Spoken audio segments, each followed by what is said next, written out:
Morning, welcome to Kuya Lance TV. Gumagawa tayo lang ngayon ng piston head na alon para sa telescopic cylinder. Ayan. Ito yung original na piston head guys. Ito basag siya. Kaya gagawa tayo ng bago. Ayan. May packing seal pa siya.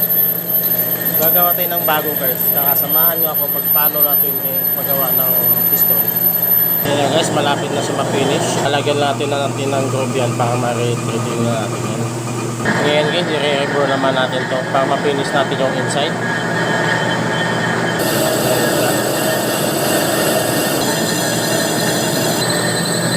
Okay guys, finish na yung loob. Magti-threading na tayo dito sa kabila.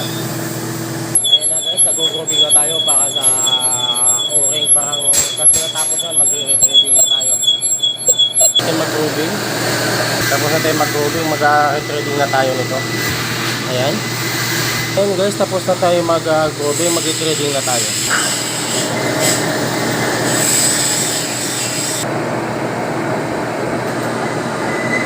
Kuha na naman tayo guys, ang papili.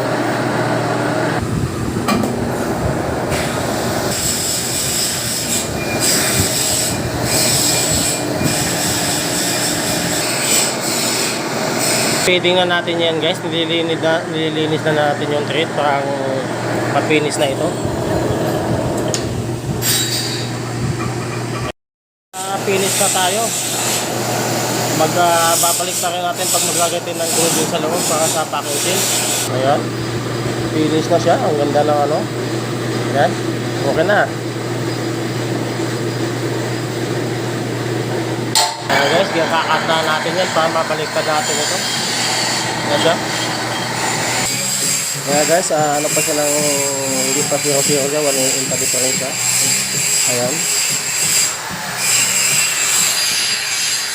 Ayan guys, 0-0 na siya. 0-0 na siya.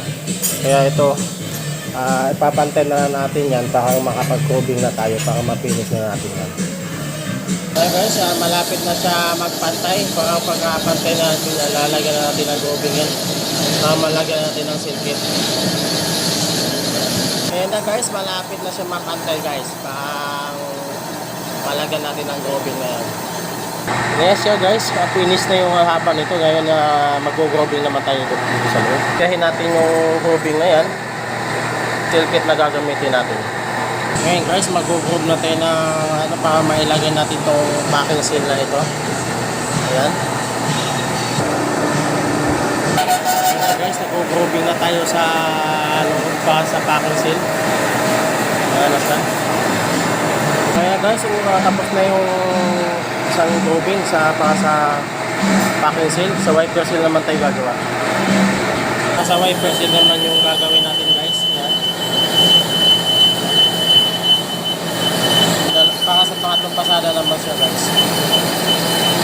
Ayan guys, mag-grooving naman tayo para sa wiper seal guys.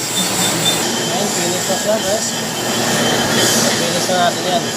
Ayan guys, tapos na tayo guys sa magano. Kakabit na natin tong packing seal na ito.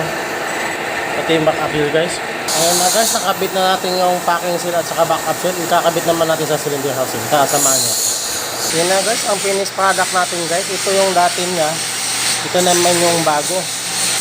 Ito yung nakabit na rin yung packing seal guys. Ready to.